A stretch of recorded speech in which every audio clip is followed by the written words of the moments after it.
విజయవాడ బుడమేరు వరద ముంపునకు గురైన ప్రజలు నానా ఇబ్బందులు పడుతున్నారని అన్నారు. ప్రజల కాలనీలు అటు వరద నీరు తగ్గుముఖం పడుతున్న కాలనీలు ఇళ్లన్నీ ఇంకా బురదలోనే మగ్గిపోతున్నాయి. ఈ నేపథ్యంలో CM Chandrababu, deputy CM Pawan Kalyan బాధితులను ఆదుకునేందుకు అన్ని రకాల చర్యలు తీసుకున్నారు. ఈ సందర్భంగా సిద్ధార్థ్ కాలేజీలో పురపాలక శాఖ మంత్రి నారాయణ పర్యవేక్షణలో బాధిత కుటుంబాలకు ఫుడ్ పంపిణీ కార్యక్రమం చేస్తున్నారు. ఇక ఇదే అంశంపై మరింత సమాచారాన్ని మా ప్రతినిధి శ్రీనివాస్ అందిస్తారు.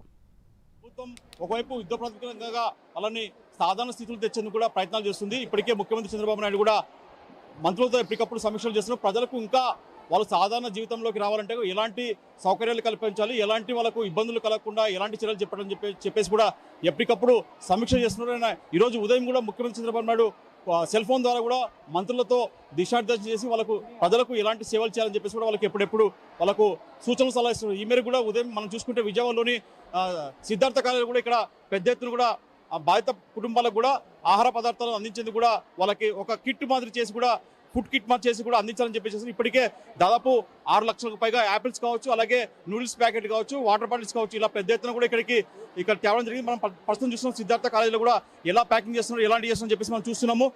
చూస్తుంటే ప్రస్తుతం మనతో పాటు కూడా వీళ్ళకి ఎలాంటి ఏర్పాటు చేస్తున్నా కూడా మనతో పాటు చెప్పేందుకు కూడా పురపాలక శాఖ మంత్రి నారాయణ గారు ఉన్నారు. సార్ చెప్పండి సార్, అంటే ప్రధానంగా ఈరోజు చూస్తుంటే 6 రోజులైంది సార్ వరద ముంపులో బాధితులను బట్టి. అయితే ఇప్పుడు మీరు ఇంకా ఒకవైపు చూస్తుంటే నిన్న మనం చూస్తుంటే వర్షం కూడా తగ్గింది, వర్షం జల్లు కూడా పడట్లేదు. ఈ రోజు నుంచి మీరు ఎటువంటి చర్యలు చేపడుతున్నారు సార్ ఈ రోజు నుంచి?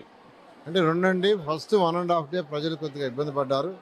అయితే నెక్స్ట్ డే నుంచి యాక్చువల్గా ఫుడ్ విషయంలో ఎవరికి ఇబ్బంది లేకుండా ప్రతిరోజు 10 లక్షల ఫుడ్ ప్యాకెట్స్, ఒక 8 లక్షల మిల్క్ ప్యాకెట్స్, 8 లక్షల బిస్కెట్ ప్యాకెట్స్, ఫ్రూట్స్ పంపించడం జరిగింది.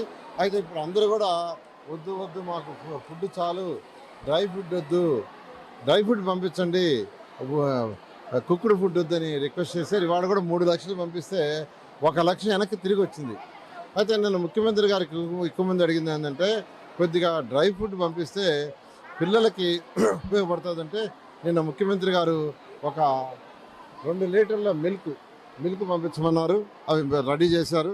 ఇదే విధంగా ఆపిల్స్, ఇలా ఒక 6 ఆపిల్స్, అదే 6 ఆపిల్స్ ప్రతి ఇంటికి. అదేవిధంగా నూడిల్స్, వాటర్ బాటిల్స్, ఒక 3 వాటర్ బాటిల్స్, ఈ విధంగా నూడిల్స్, బిస్కెట్ నూడిల్స్, ఈ విధంగా ప్రతి ఇంటికి ఒక 3 నూడిల్ ప్యాకెట్స్, అదేవిధంగా బిస్కెట్స్, ప్రతి ఇంటికి బిస్కెట్స్ ఒక 6 బిస్కెట్ ప్యాకెట్స్ని పంపించే విధంగా యాక్చువల్గా ఆదేశించారు.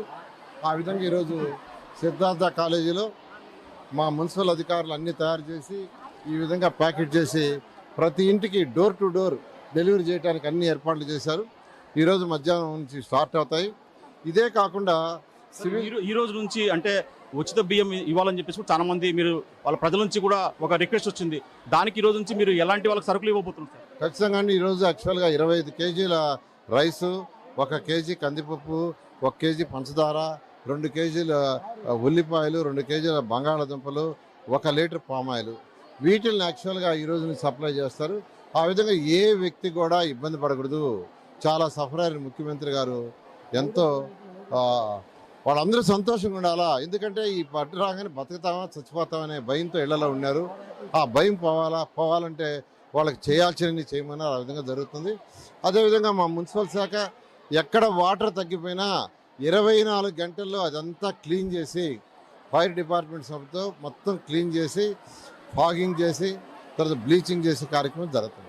అంటే వాళ్ళకి ఇంకా ఇప్పుడు వర్షం తగ్గింది, ఒక బురద ఉంది సార్, అంటే వాళ్ళకి ఇంకా రోగాలు వచ్చే అవకాశం ఉంటుంది. ఇప్పటికే కొంచెం చోట దుర్గంధం వస్తుంది సార్, దానికి మీరు ఎలాంటి చర్యలు?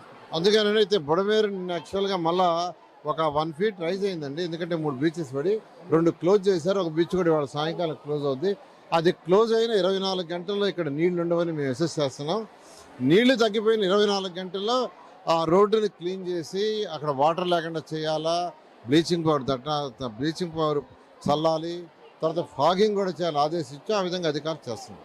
మొత్తం చూసుకుంటే మనకు ఎక్కడికక్కడ ఆహారంతో పాటు ఇతర సౌకర్యాలు కూడా ప్రజలకు ఇబ్బంది కూడా అన్ని ఏర్పాట్లు చేస్తామని చెప్పేసి కూడా మంత్రి నారాయణ చెప్తున్నారు. ప్రస్తుతం మనం చూసుకుంటే ఇక్కడ సిద్ధార్థ కాలేజీలో ఏ విధంగా వాళ్ళకు ప్యాకింగ్ చేస్తున్నారు, ఏ విధంగా వాళ్ళకు ఆహారం అందించి ఏర్పాటు చేస్తారు. ఇక్కడ కూడా సచివాలయ సిబ్బందితో పాటు మిగతా కొందరు విద్యార్థులు కూడా ఈ సేవా కార్యక్రమంలో పాల్గొంటున్నారు.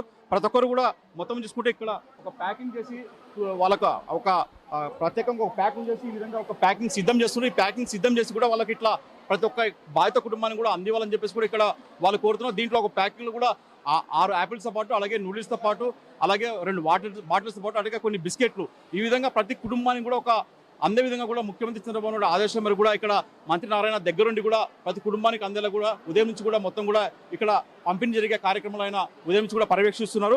ఎప్పటికప్పుడు ఇవన్నీ అందేలా కూడా చూస్తున్నారు. మొత్తం చూసుకుంటే ప్రభుత్వం యుద్ధ ప్రాతిపదికన కూడా సింగనగర్ కావచ్చు, ఇతర కాలనీలు అంటే కండ్రిగా కావచ్చు, మధురానగర్ కావచ్చు, ఇతర ముంపు ప్రాంతాలు ఉన్నాయి. అక్కడంతా కూడా సాధారణ జనజీవితాన్ని గడిపే విధంగా కూడా ప్రభుత్వం యుద్ధ ప్రాతిపదికన చర్యలు చేపట్టింది. మొత్తం చూసుకుంటే మరికొద్ది రోజులు కూడా సాధారణ స్థితిలో వచ్చే అవకాశం ఉంటుంది.